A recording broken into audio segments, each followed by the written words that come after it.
Hi, good morning, everyone.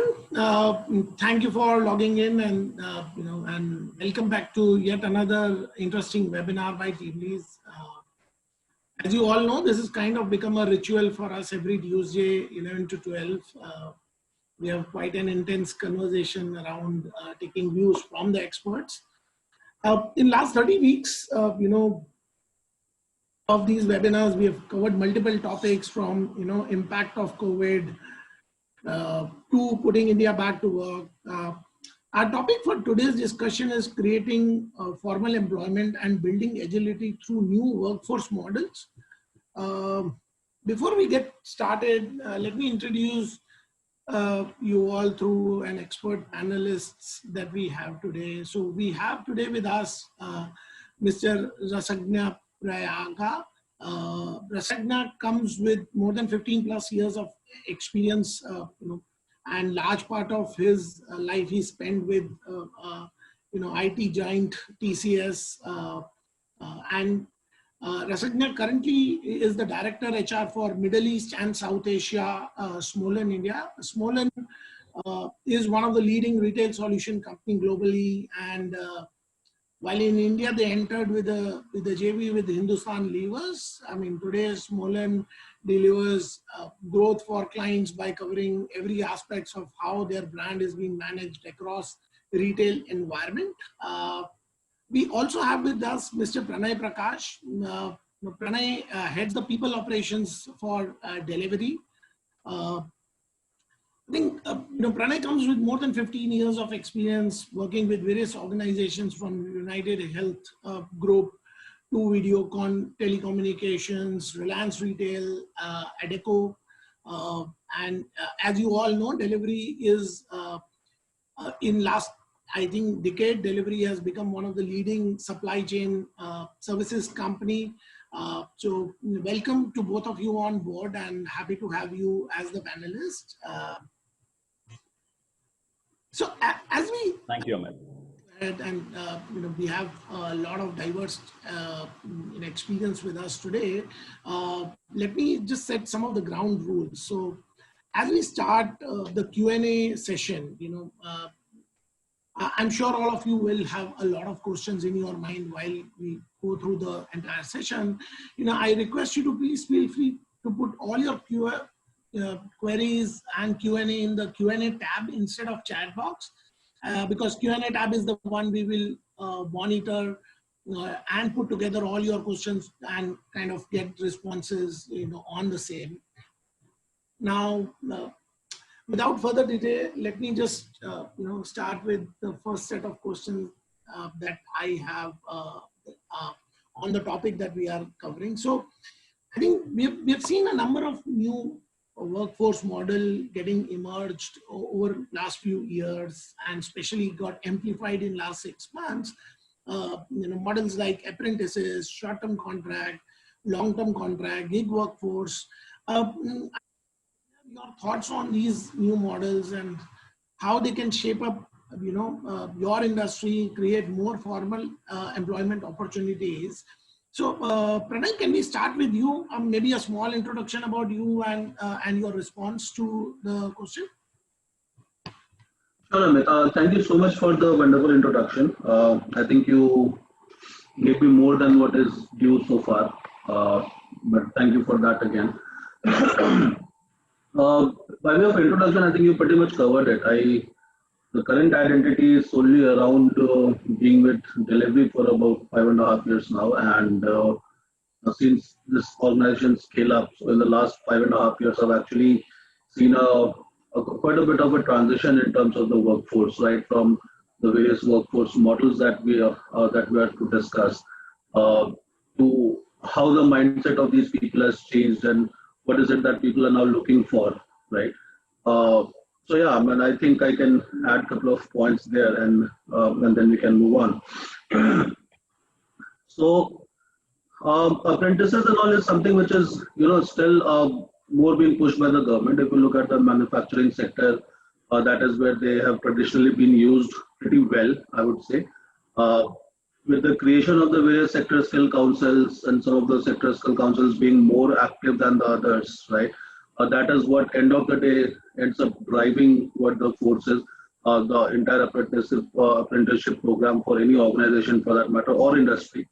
Uh, Organizations by themselves typically are yet to embrace this entire model, right? Uh, what we have done slightly differently here is that we have taken the entire apprenticeship program. We have partnered with NSDC, a couple of other government bodies, sector skill councils, a couple of colleges and institutions, and we have started developing programs for them, right? To the extent that, normally a 2 month, 3 month kind of an apprenticeship does not really help because neither the people get enough exposure nor we get anything out of it, right? So the way we are modeling this entire thing is that, we create a good, rather than doing a 6 month to a 12 month kind of a program, we are converting that into a 3 year full scale undergrad program where for the first or the for first year and a half, you teach them all theories into logistics and everything. And last 18 months or 12 months, they come and spend with us, and they keep on doing refreshers in between, debriefs in between, right? And that period kind of goes into the apprenticeship part. And once they are through with all of that, obviously they go through some kind of an assessment, and then we can absorb them. Various organizations can absorb them. So that's how we have slightly tweaked that model. It seems to be working fine. Pre-COVID, we had about 100 odd apprentices working with us across various facilities. I think the number has gone down now because of the COVID thing, and the government also kind of pulled the program back a bit because of the safety concerns. But I think the discussions are on to get us back on track. So that's going to be the good thing about the apprentices program is that the way the curriculum has been designed or the way the programs have been designed, in my kind of industry at least, it gives you a lot of scope to maneuver on the frontline supervisory position, which is like absolutely a frontline, right? Kind of bordering on a blue collar, white collar kind of a thing, right? You will not get like managers coming out straight away, but these will be better than your loaders, unloaders, pickers, packers, right? So these guys could fill in the frontline supervisory roles if trained properly, if the curriculum is designed properly, and that is how we are looking at the entire apprenticeship program as of now, right? So that is one. Short-term contracts, I do not think will last for long, or last for very long in the country because this is not how our brains are wired. This is not how we have been, brought up. A lot of our industries, a lot of our organizations do that when it comes to the peak season. Like recently, the Diwali sale and the pre-Diwali sale, the big million day sale and all. That's a big thing for the entire e-commerce and allied logistics industry. And we also hired, I think some 4,000 odd people on short-term contract or probably more.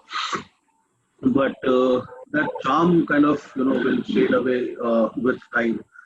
Part of that also is to do with the fact that a parallel model, which is the gig economy, is also coming up, right? So that kind of eats away from this portion only. So for a simple explanation, if I hire somebody for a 5-week period and I pay them say 12,000 rupees instead of 10,000 rupees, right? Or if the regular compensation was 12, or regular compensation was 10, and I started paying them 12 because it's a short-term contract and all that, right? If I hire these guys on a piecemeal basis, so we have an app where people can log in, onboard themselves, enter basic details, report at a center, and start delivering parcels. Now, what they get paid there is a certain higher rate per packet, right? So for the 12,000 rupees that he gets for a 4-week or a 5-week period, he'll still have to deliver like X number of shipments. While if he delivers the same X number of shipments as a gig worker, right? He earns one significantly higher. Second, there's no obligation to show up every day, right? He can earn for 5 days and then manage for 2 days and then come back on the third day, right? So that's how that entire model operates, and this guy still earns a handsome amount of money. There's no compulsion of attendance, no compulsion of minimum productivity as you would put in place for a regular full-time employee, right? That also brings it to the flip side of a gig worker or a gig economy kind of a thing, because the reliability of this workforce is again a question then, right? Because in any kind of business, you need a certain minimum workforce which has to be there at your shop floor every day, right? With gig economy or the gig workers, classical gig workers, that's not something which is, started sinking in yet. They're still thinking like it's like, the late 90s, early 2000s BPO kind of a thing. Like there were a lot of fly by night kind of guys who used to join a BPO, attend a couple of parties, make some quick bucks, and then chill out for 6 months, and then come back, join another BPO. That kind of a scheme. I think so. That gig economy kind of needs to mature to a much greater level. But I certainly see that happening over a period of time, because one thing, as I said during the initial introduction also, is that I have seen that shift in mindset over last 5.5 years. Mindset in the sense, people used to change jobs for 200, 300, 500 rupees at that level, at the blue collar level. Uh, that trend is going down now, right? So people are looking for more stable jobs, especially with things like COVID and all coming in, where people lost jobs by the millions, probably across, not only within the country but across the world, right? So people are looking for that kind of a stability, and hence that should also drive a certain behavior in people, saying that okay, if I stick to my job, if I stick to this organization or these two, three different organizations that I have, these guys will sustain me in the long run, right? Uh, the impact will be more, or it will be more beneficial for a more traditional and large scale industries.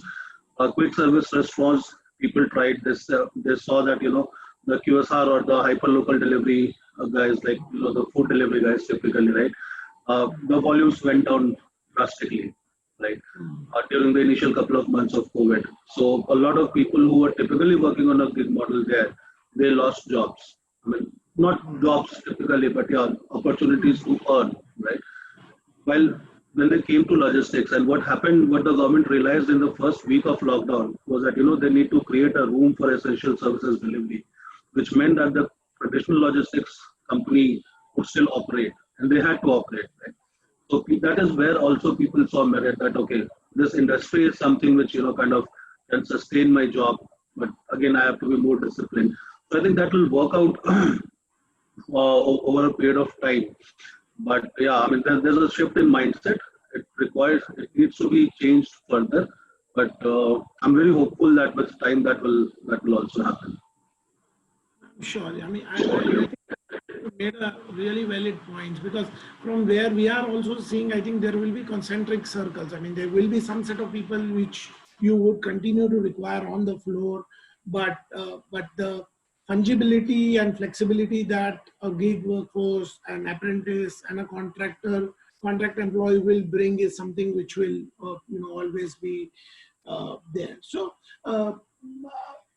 Rasagjna, I think from your perspective, the impact would be very very different in the industry that you are operating out of, because I think I mean what COVID probably has done has amplified what was the future model of workforce. I mean, what something which was supposed we were anticipating it will happen in 10 years probably will happen in next 10 months, and uh, and of course organizations are having antibiotic reaction to anything which is permanent, be it workforce or office, this thing, and it's going to be all that kind of this thing. How from your perspective you think see these different kind of workforce model getting created for your industry and vertical, and also Thanks, Amit. you and your experience, please.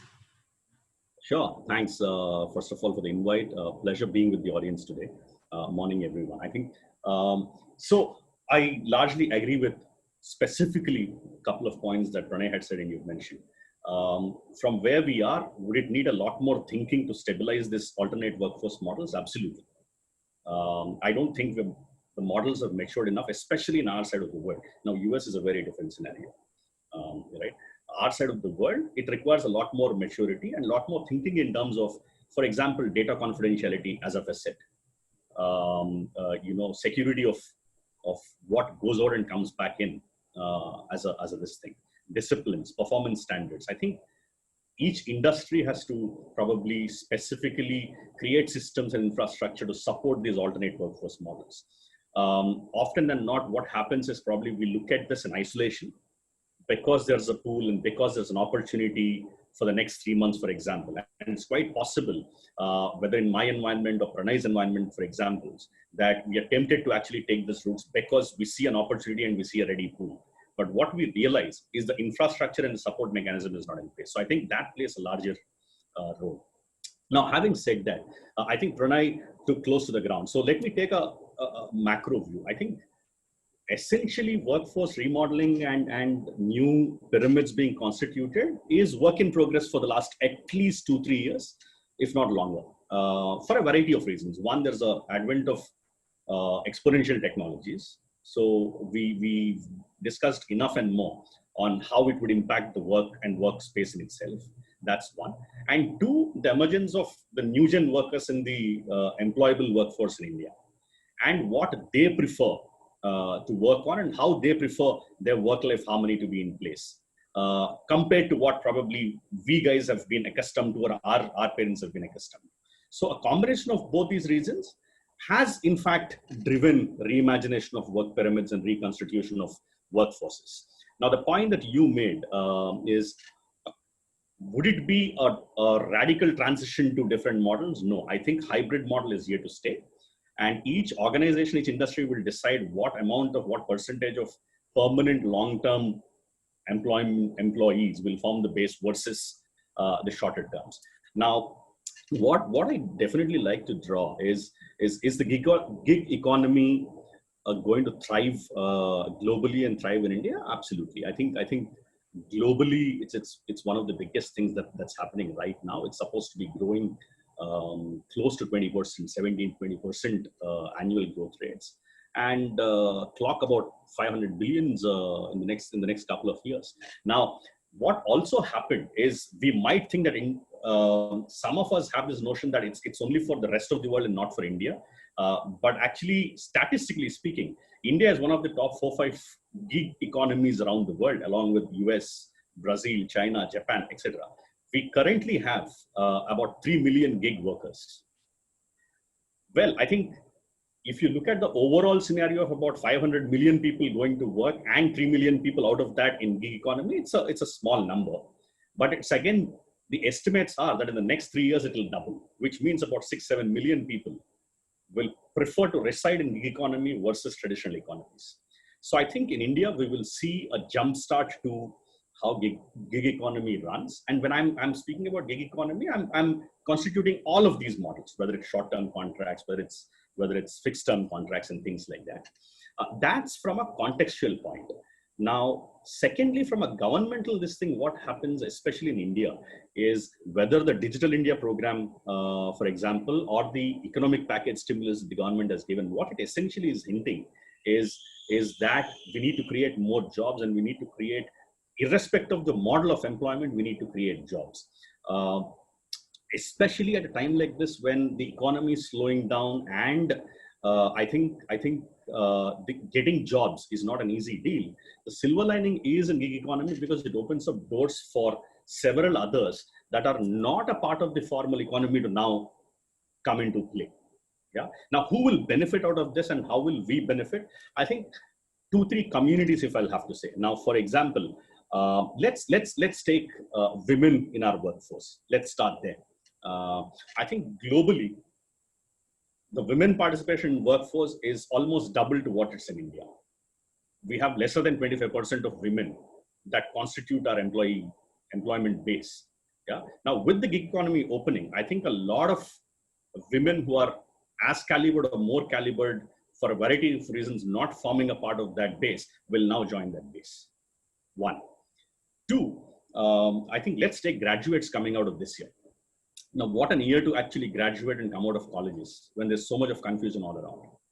And India being what we are, about north of 6 million people graduate every year. I'm not even talking about postgraduates. Now, where do we find jobs in traditional employment places and economies? Now, they will probably benefit because this opens up a lot more avenues. The third group could also be currently people who are working, who might be displaced for a variety of reasons. And let's take the bitter pill.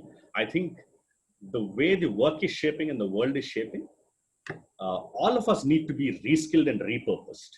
And about more than 50% of us need to be reskilled to continue doing what we're doing. Forget about progress in careers and doing different roles. Even to actually continue to sit in the roles that we do, 50% of us need to be reskilled at least.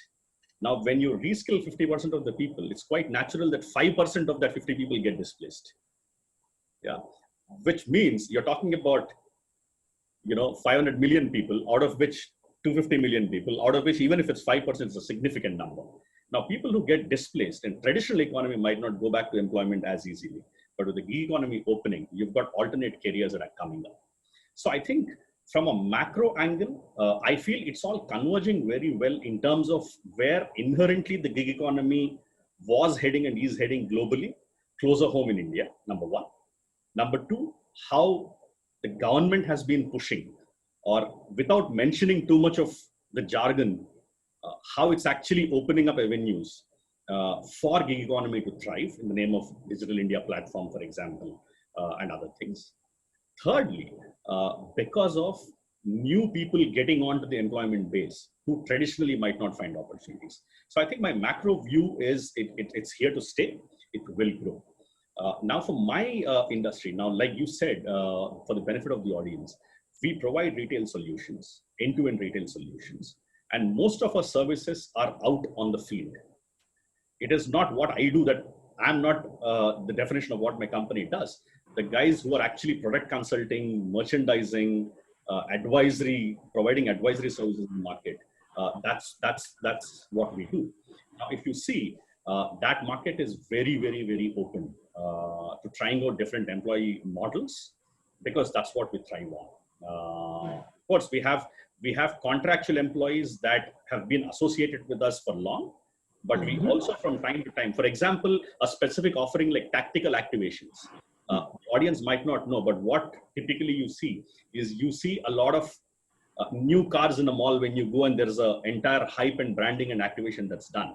That's usually a time-bound, very goal-oriented activity. Yeah, for example, we do it for 10 weeks, 10 weekends specifically continuously.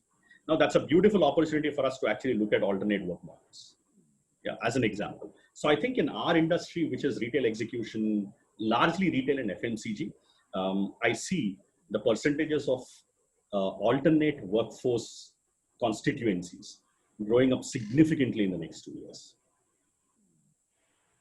That's an interesting point. So I think one thing which is kind of coming out evidently that, Rasagjna, you just mentioned very correctly that last 2 years there is a new model, and everybody's trying to figure out what it is. From where I'm looking at is, I think the need for organization is that rather than adding more hands and more legs, can I get more productivity from the existing people? So this is also one of the push of saying, how can I make people more productive, more aligned to the organization goals? So Pranay, from your thought perspective, I think you have a manpower intensive as an industry.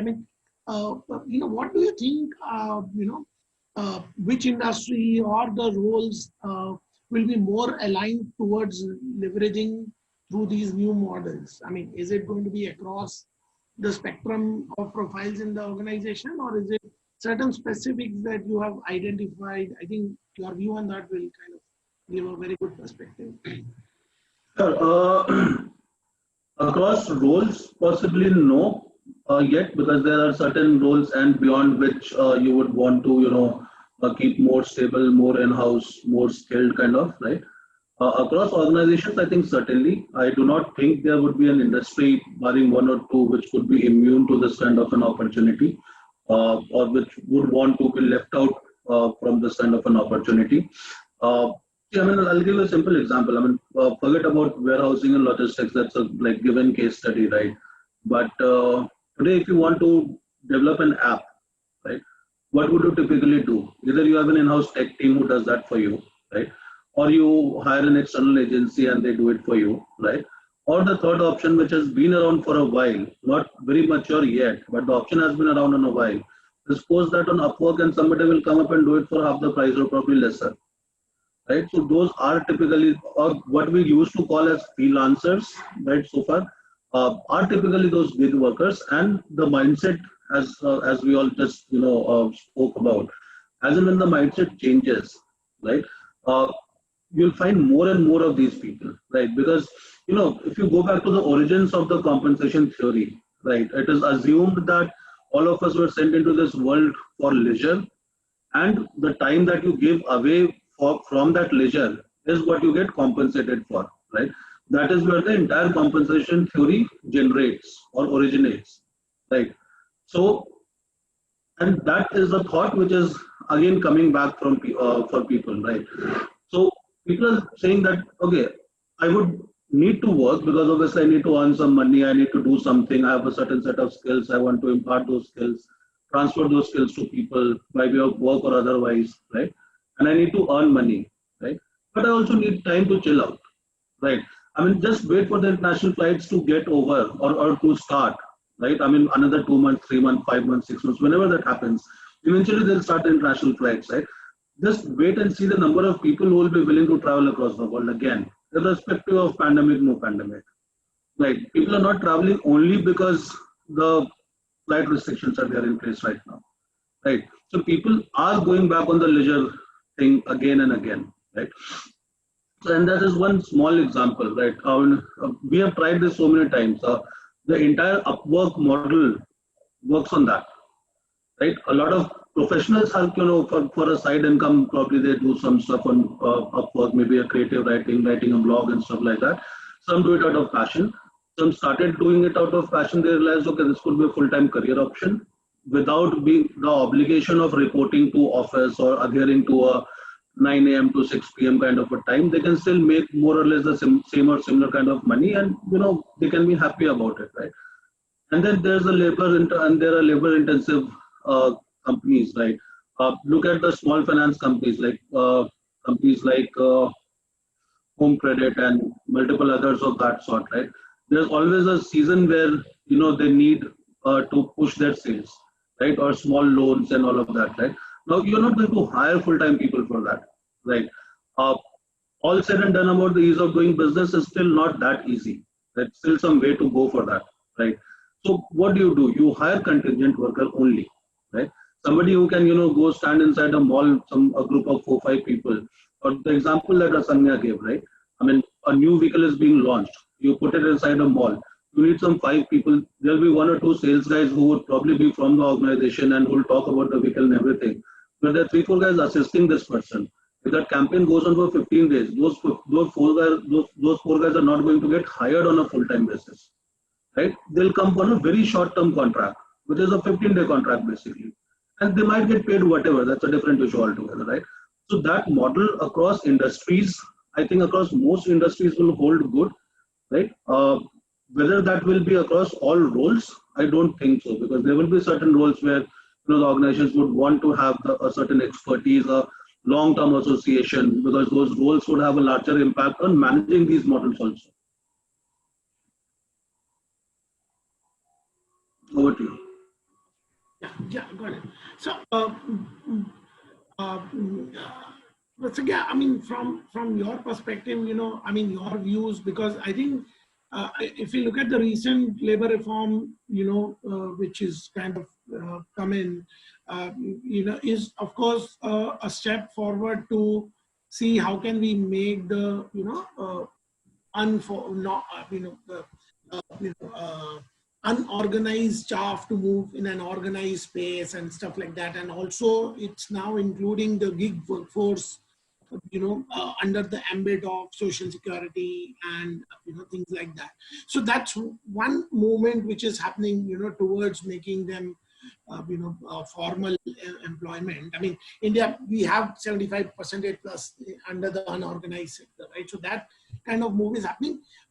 From your perspective, where, in which industry or what kind of job roles you see getting aligned to new models, like, for example, sales, was always a fixed plus variable, model where you have an incentive earning basis the performance.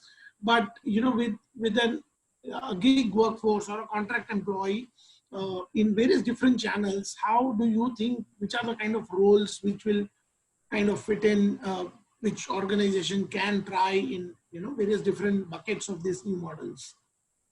Sure. Amit and everyone, I think at some point every industry will leverage these emerging workforce models. But naturally, some of them, by virtue of their ability to be where they are in this curve, they'll pick themselves up earlier. In no specific order, but I strongly feel that, for example, healthcare and pharma, and let's come to roles later, but I think as industries and sectors, healthcare and pharma, e-commerce, technology and enabled services at any point in time could have done that. Now we hear all the biggies actually saying we will work in different models with our staff. We'll get new models of these things, etc. It's only accelerated. So that's another sector. Of course, retail and FMCG sector, wherever there are front-ending roles, sales roles, customer servicing, especially logistics, delivery services, online education. I think there is a significant number of sectors, I believe. And in addition to that, for example, let's take insurance, let's take personal health services. Pranay said travel and tourism. I strongly believe that the U-turn on the positive side is just around the corner. So I think there are a handful of these industries, and mind you, I think only technology and enabled services industry forms a large portion of our services sector nationally. Now, alongside that, add all of these industry sectors. It's a massive share of the cake. I think all of these guys naturally have a tendency to leverage these models, while others will jump onto the bandwagon probably far end of next year or that next year. But these industries will lead. Job, families, and roles. Amit, is actually, I can give my opinion broadly in terms of wherever field force is involved, wherever there are customer-facing sales roles, support and back-end roles, for example, advisory roles, certain expert services or functional specialists. Like, for example, we've always known, let's take the example of legal professionals, HR consultants and advisories, financial consultants. These are all specialist services, expert services. I think a lot of them will shift to that. That's one kind of a job family that might. So these are typically some of the roles and job clusters that I see, which will be in the front end of the transformation. But I think while all of us are trying to adopt these models, but I think this model also comes with its own set of pros and cons, and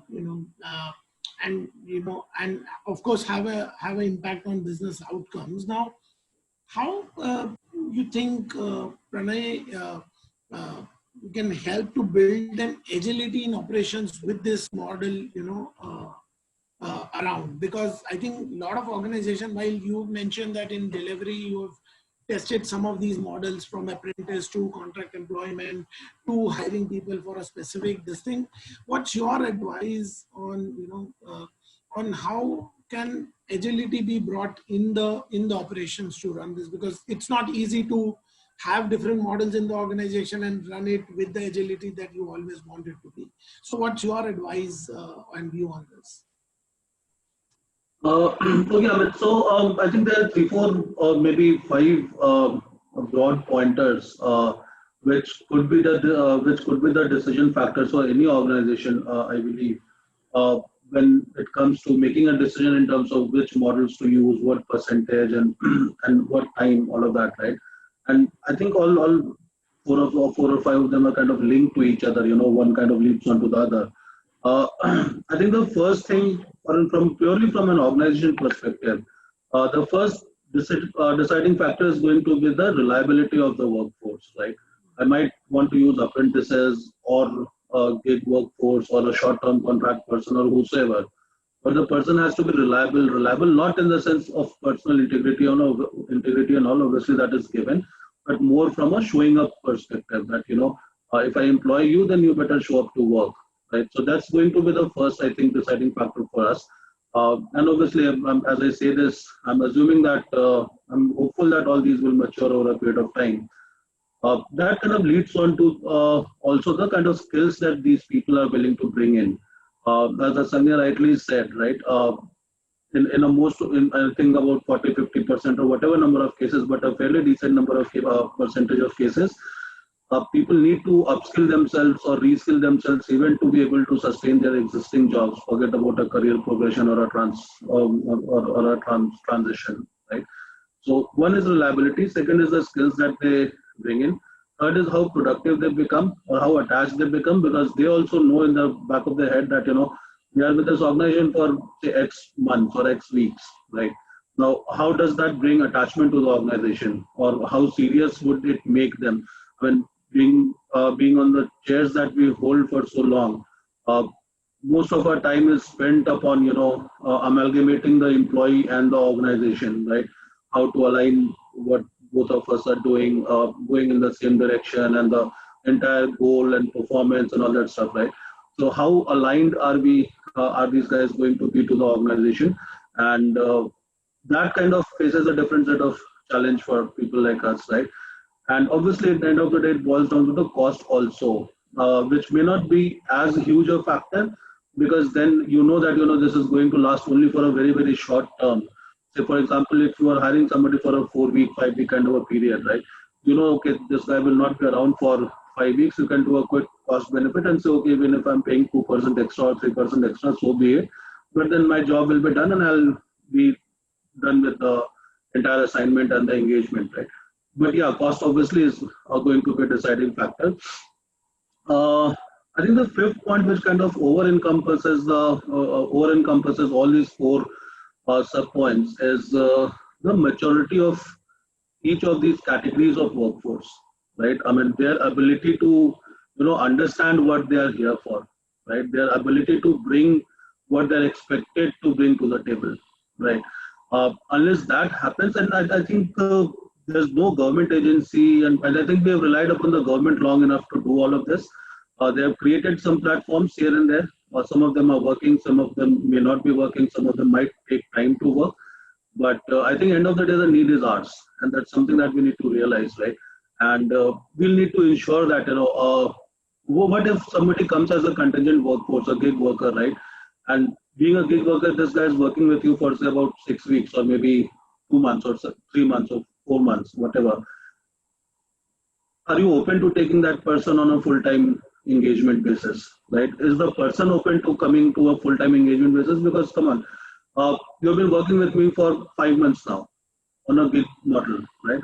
Might as well work full-time, right? Now, the person will start weighing the pros and cons, right? Saying, okay, I was working as a gig worker, I was working X, I was earning X amount, I was working Y number of hours, and this is what I'll get if I start full-time with them. Is it worth it, right?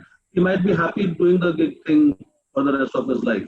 Well, you want this person to become an on-roll person or your own full-time employee because he's more productive, right? He will control your cost if he becomes a full-time employee, definitely.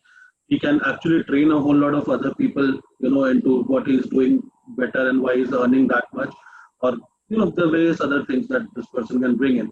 But is the person himself able to change his mindset and say that, okay, now I'm willing to work full-time for the organization, right? So those are some 4 key points, and obviously the overall maturity of the workforce. Any operations, any business operations, unlike maybe a sales force of a sales-based organization where you need 5 guys standing at a canopy in a mall or in a parking lot, and instead of 5, if you have 4 guys or 4.5 guys throughout the day, you can still probably do with it. I'm not saying that that's a good thing, but you may still probably do with it. When it comes to organizations, industries like manufacturing, logistics, which are typically manpower intensive, if you are 4 guys against 5, you are short on capacity by 20%, and that's a simple mathematics that it works out, right? So there's nothing that you can do about it there, right? So your operational efficiency at the end of the day would depend upon the model that you adopt, and the success of that model kind of will give you the efficiency that you want, right? So it's kind of a both way kind of a thing. No, I mean, you made a very interesting point saying, if somebody has worked for 5 months, will he be ready to come on rolls? I mean, it reminds me 18, 20 years back when we started TeamLease. I think one of the sales we were supposed to do, not to the corporates, but to the individual candidates, because everybody wanted government jobs, everybody wanted, permanent jobs. And our pitch used to be a temp job is better than no job, right? But I think happy to hear that perspectives and tables have turned around. Right now, I think employees think whether I want to kind of move to a comfort zone, flexible timing, gig, work to a permanent job where I have to be committed, and be consistent. Just to add, I mean, in a macroeconomic scenario, not getting jobs, not getting created is a really, really bad scene. And then, trust me, I'm equally sad as everybody else. But it's kind of working fine for us. So, I mean, we get all the people that we want because the government is not getting any. So, I'm sure that's a positive this thing. But Rasagjna, from your experience, what do you think would bring in the agility? I mean, one way we are saying that employees would, I mean, there are this, the generation is looking at more flexibility, more comfort, their way of choosing timings to work, vis-a-vis, I mean, Olas and Uber have shown us that, this is something which is possible. Of course, I mean, it was not very regulated in terms of social security and all of those comfort, this thing, but that's coming around.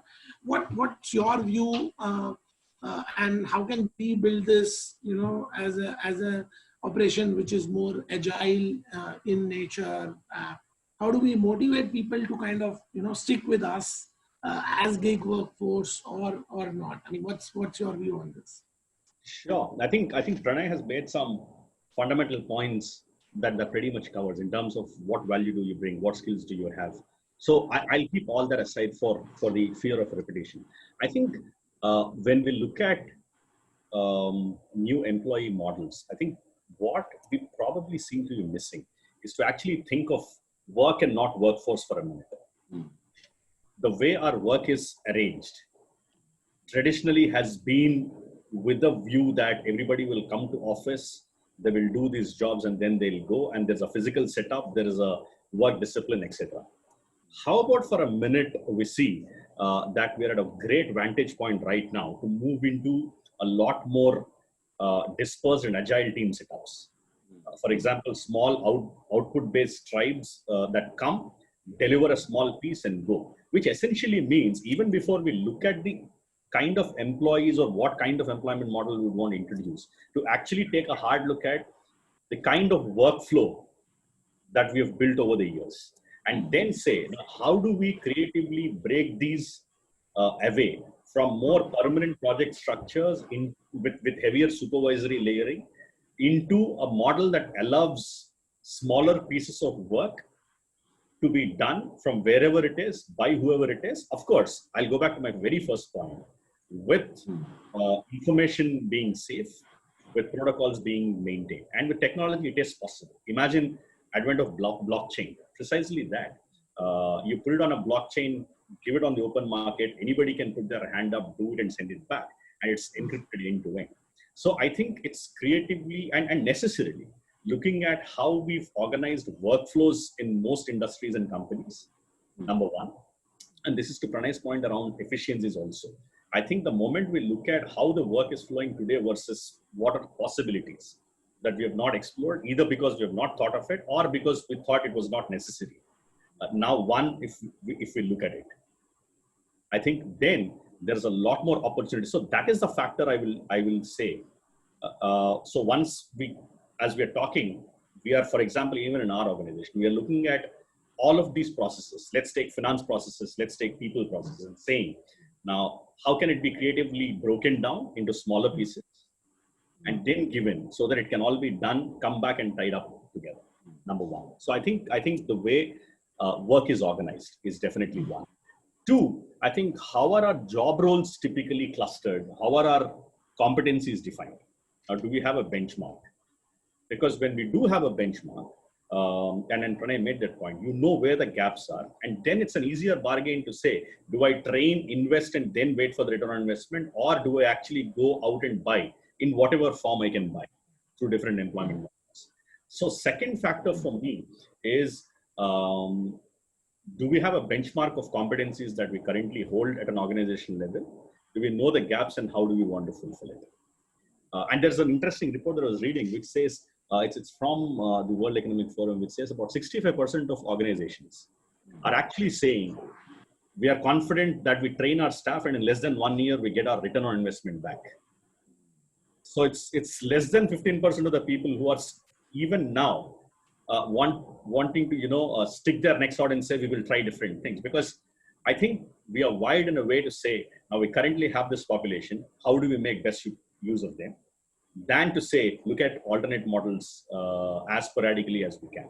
So I think that's the second thing that I'd say. The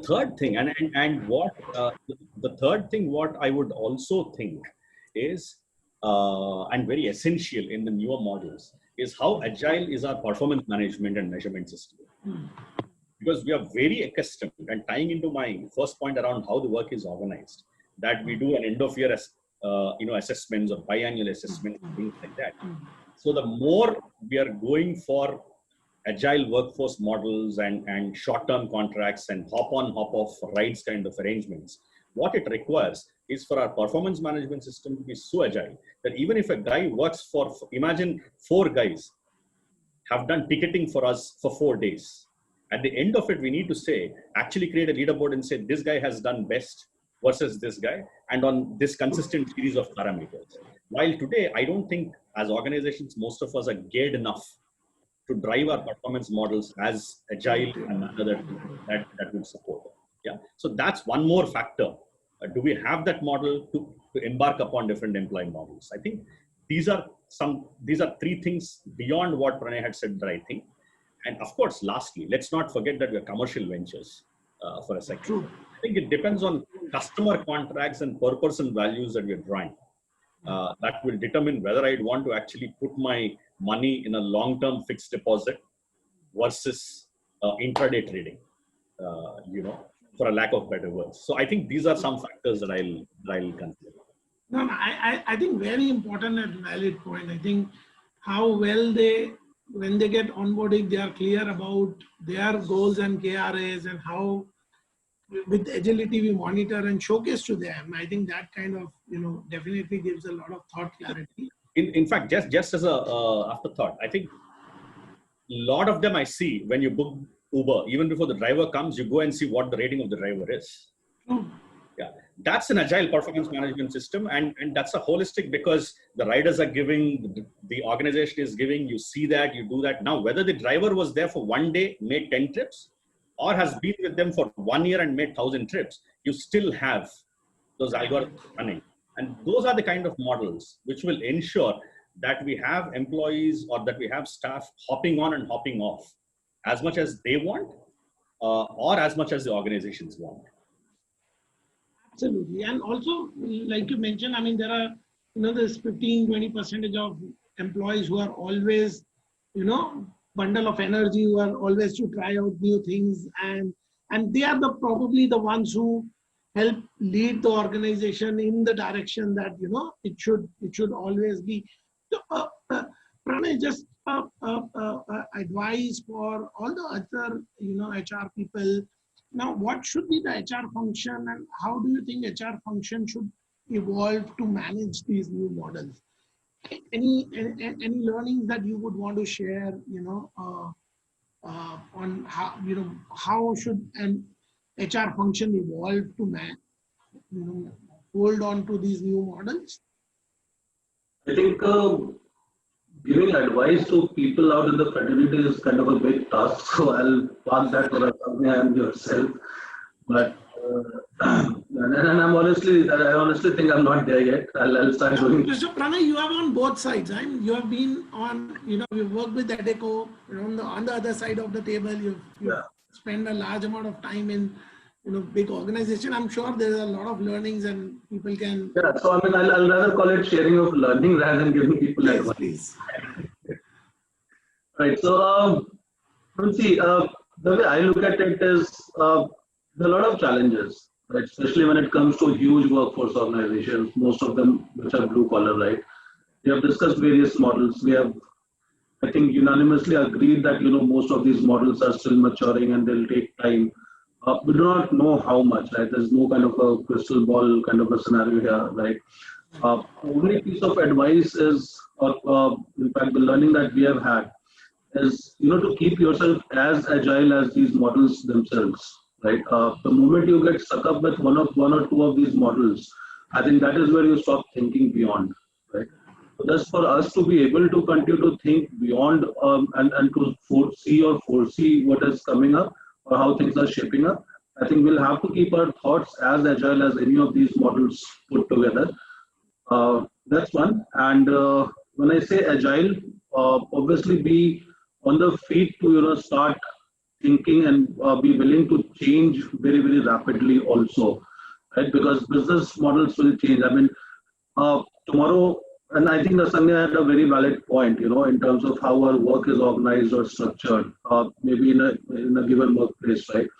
Tomorrow, if I change, if I'm following one certain pattern of workforce, right?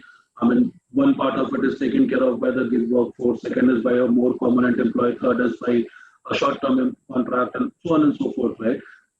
The moment the process changes, right, my ability to realign that workforce or make cuts or pick and it's more like a modular approach that we need to have rather than a fixed suite kind of an approach. It's like a modular approach that you need to have so that you can break off any module whenever you want and nothing moves, everything keeps on going as smooth as possible, and it has to be a plug and play kind of a model, right? So tomorrow if I move my step 2 to step 10, the people who are doing step 2 should automatically move to step 10, right? Or I should be able to improvise to get those people to step 10. Right? So that's the kind of agility in thoughts that I'm talking about. And again, another valid point that I pick up from Rasagjna only is on the use of technology, right? So one person has worked for me for say 2 months now. This person might want to take a break or went off to some other employment, and if he comes back 6 months later, do I lose all track of him, right? And let him allow us and give him a fresh start? Really does not make a lot of sense, right? Because there are multiple data points that you capture for people, right? I mean, somebody can change the phone number and you cannot, the app cannot recognize the person, right? But the Aadhaar number would generally not change, barring a very few whitefish that you'll have in the pond, right? So that, or maybe some other data points that you carry, but yeah, you kind of start building that database on your own also for nothing else, not from the sourcing point of view or not from anything else, but only to keep a track of that individual, saying that, okay, last time around, from a simple commercial point of view, right, this guy worked for me for 2 months, right? He was working at a piecemeal rate of 15 rupees. And this is what his performance was. This guy's come back to me after 3 months now, and I know his performance history. Can I offer him 16 rupees instead of 15 rupees now? Because he was an awesome performer, right?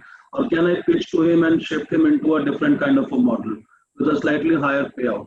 You'll not be able to make those decisions unless you know about the track of that individual. Right? So these are the two small bits that, in my experience, are kind of important for us to make this work. No, I think you made excellent these 2 points. I think the life cycle system of a employee, whether it's short term, multiple assignments or long term. I think that history is with. I mean, if it's with the organization, it kind of helps to become more agile, and because I think I mean, from the audience, one of the question which kind of is related to what you just made a point on, that how much of this is driven by relative absence of bargaining power available with the gig workforce. Because I think on one side we are asking commitment level from the gig employee, right, in terms of whether you are committed to work or not. If I'm empaneling you as a gig worker, at the same time will gig workers eventually if they show the kind of professionalism, discipline of taking up an assignment, will they have some bargaining power in terms of, deciding their rates and this thing? I mean, do you think that we can evolve as a country to that stage sooner, or it's something which is going to take? We, I'll just take that quickly to start off Yeah, with. please. We already do that, right? Because so on the last mile delivery side, where people go out and deliver shipments to various customers, we already have multiple models that we work on. One is a regular full-time delivery boy or field executive kind of a role, who's hired through one of the manpower agencies, and he reports to a certain center, goes out, delivers. That's a normal full-time employee model. Then we also have what do you call a drop at store kind of a model, where we tie up with the local kirana stores and all. We drop a bunch of shipments of the local area to them, and then this guy goes, delivers, takes us back the balance shipments, cash, everything.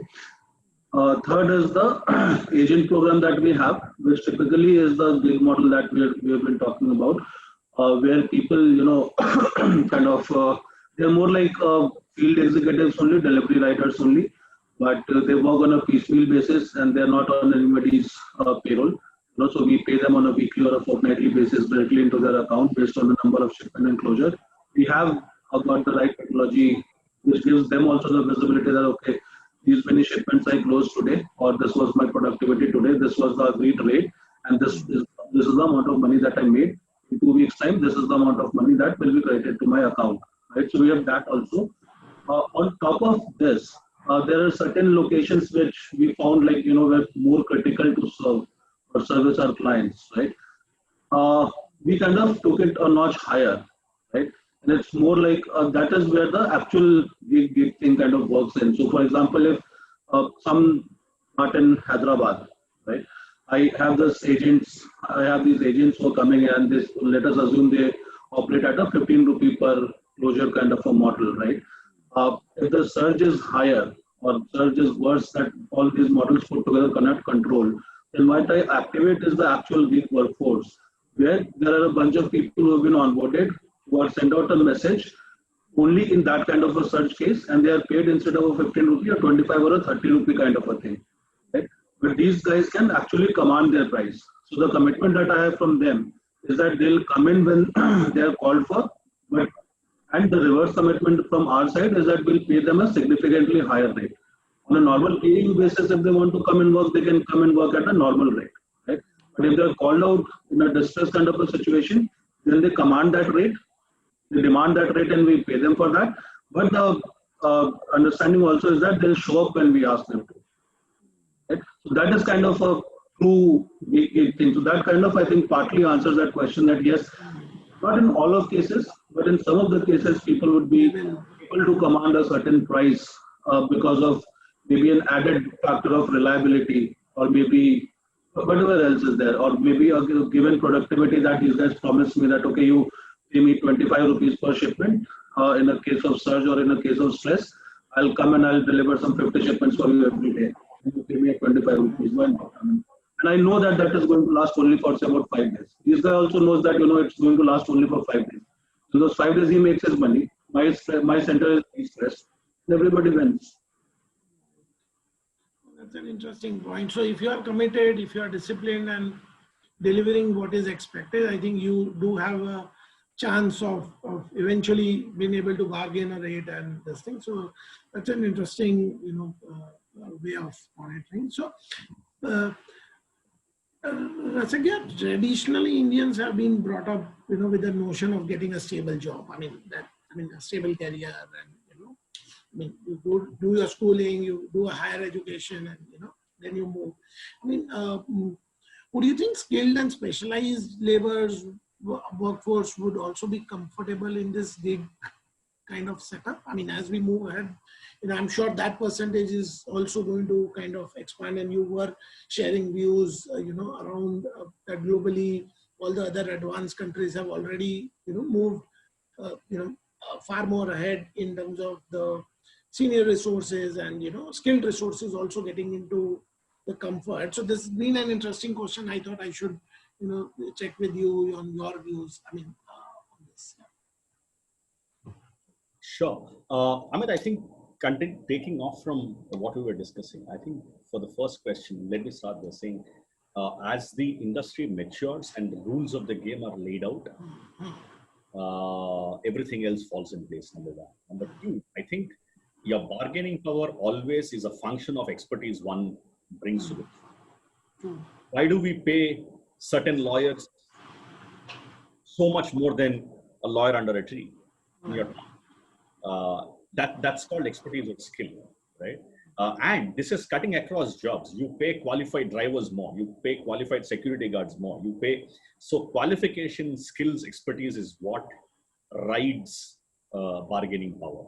Today, I think while the 3 million workers are there, are all 3 million workers in the gig economy tremendously qualified, skilled, and is there a formal way of certifying, saying here is the gig economy members, in their own fields, here are the certifications and standard weights that we have given to them, like your Uber drivers, I go back to the example. Then the rates will get fixed and they will be able to sit across the table and then say, here are our rate charts. So I think it's a matter of maturity and expertise. And in the next 2-3 years, I think there will be very equitable bargaining power on both sides of the point. Number one. Number two, now, so from leading from there, when you say, would more matured, relatively not so younger guys be comfortable? I think openness to experience, ambiguity tolerance, dealing with gray are competencies that are most required, at least for the next decade. At least for next 10 decades. At least for the next decade. Because if you're assuming the effects of this pandemic and the after effects of how work and workplace and models will emerge is only next 6 months or 1 year, we're grossly wrong. So I think we will live with gray, we will live with emerging things, and we will run as things emerge. What that means is competence-wise that I'm tolerant to emerging situations and it's not always black and white and this thing. So one, I think more experienced or not this gen guys. Let's take the three of us, for example. We better get comfortable with emerging models. I'll statistically support. I think there's a future of, and for all the HR folks, that's my request. There's a future of jobs report by World Economic Forum, future of jobs 2020. When we go through that, what is startling is they claim about 135 million new jobs across various job clusters will get created globally. However, mind you, about 75 million jobs will also get redundant, which means there's a massive shift in what roles, what jobs you're talking about and what competencies we carry. So we should be geared and skill-wise, and we should be open experience-wise to try out different employment models, irrespective of what generation we belong to. We might not be comfortable to start with, but I think it is important that all of us start getting onto that bandwagon. If we don't do these two things, sharpen our skills and be open to that emerging models, we might actually miss the bus. That's one thing that I keep telling myself. So that's one thing definitely that I'd say. And secondly, I think what it also opens the door for HR professionals like us is to actually reimagine everything that we have done and enable our people actually realize newer roles, newer competencies, etc. I don't think what got us here will take us there. And as HR people, unless we reimagine how careers are shaped. For example, do we have dial-up, dial-down career options? Do we have flexi remuneration models? Do we have agile performance management models? Do we have dynamic engagement models? Because when your staff is so dispersed, are you, for example, taking leverage of machine intelligence and predicting how different people will react or behave, and then creating and then talking to them in the ways that they would like you to talk to? I think we have a huge potential to lead that transformation right now. These are my 2 cents on the question that you asked. Great. I think that's important and points that you made. So I think, of course, we have just overshot the time, but maybe the last question that I will kind of put off the list that I have received from the team. I mean, until few years back, I think largely, organizations were looking at permanent employees, and with these models, they are moving from permanent to contract. Contract has been there for many years, I think, but we do see, and in my experience, I think pandemic like this, whether it was an economic pandemic in 2008-9 or this thing, I think, immediately after that, there's the scale up which happens in the contract employment, more because of course, future is not clear, but organizations still want to continue with the business. So they look at hiring contract employees more. This thing.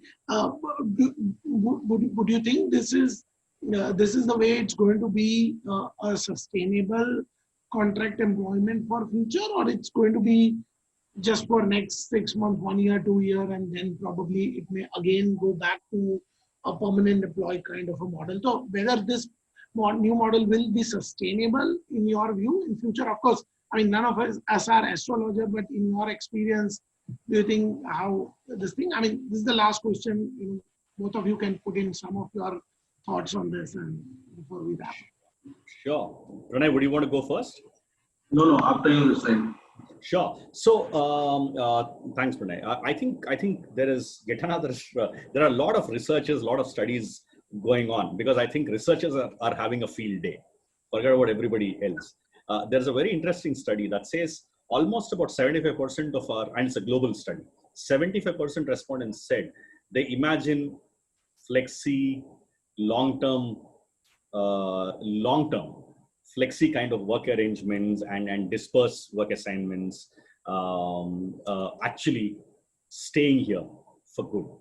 And for one, personally, I believe we will not go back to where we were before the pandemic. So I concur with the study, and my personal opinion is there will be recognizable shifts in how employee pyramids are organized in different industries. Of course, to each industry, there will be a recognizable model of how different models work.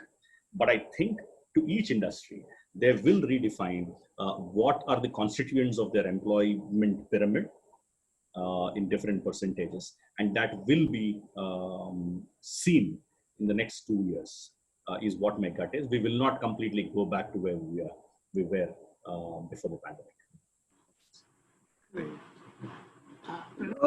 I kind of agree with that. And just to top it up, last few years, if we see, there have been 3 distinct events, right? One was the demonetization thing, right? Second was the GST thing, right? And third is this pandemic, which is practically not so much in control of people, but yeah, it's a reality now, right? These 3 major events, apart from everything else, all the reforms and policies and revolutions that the government might want to bring in or organizations might want to run, these are the 3 events which have kind of, made businesses think on the models that they want to operate with, right? And they have kind of, made some businesses, some industries a bit skeptic also, and not in a good way, right? And hence that is something which will be driving the workforce models going forward also, right? Whether you hire 10,000 people on your payroll, and then what do you do when the next demonetization happens in 3 years' time? Maybe just throwing it out there, right? What do you do with them, right? Or maybe something similar to GST or something else comes up, or maybe another pandemic or some such stuff comes up. What do you do, right? So contingent staffing, contract staffing has been around for a long time, right? I do not see it, forget about going away, I do not see it diminishing in size also. If anything, I see this only increasing. The apprenticeship program, the gig workforce and everything, or a short-term contract are different names for a contract staffing model only, right? Or probably different models which have evolved out of the mother umbrella of the contract staffing thing, right? So this is going to stay. In fact, on the contrary, if you see a lot of government jobs, right, which have been created over the last few months, there have been more temporary jobs or contractual jobs which have been created than permanent or full-time jobs, right? So there are still thousands or probably maybe a few lakh positions which are vacant, but there are contract staffing tenders going out left, right, and center, right? So, I mean, right from the government to the private enterprise, I think this model is going to stay. Uh, this model has to also mature. It has over last 2 decades, but it has to also mature. Uh, and I'm pretty sure that will happen in time because there are some things that you do by yourself. If it doesn't work out, time makes you do that, right? So, and then that's something that we'll have to figure out together. Most of it we'll have to figure out together.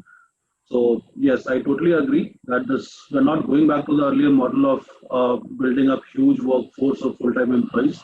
There are organizations which used to take a lot of pride in having 2 lakh or 3 lakh or 4 lakh employees who ask their CHROs and their CFOs and their CEOs what has happened to those organizations now. And they're looking at their own workforce differently.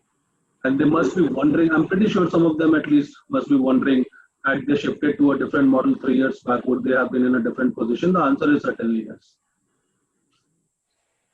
In fact, they say that people change when there is no option, and maybe COVID is the time where people are changing because there is no option, and I'm sure we will come out clean with the new models.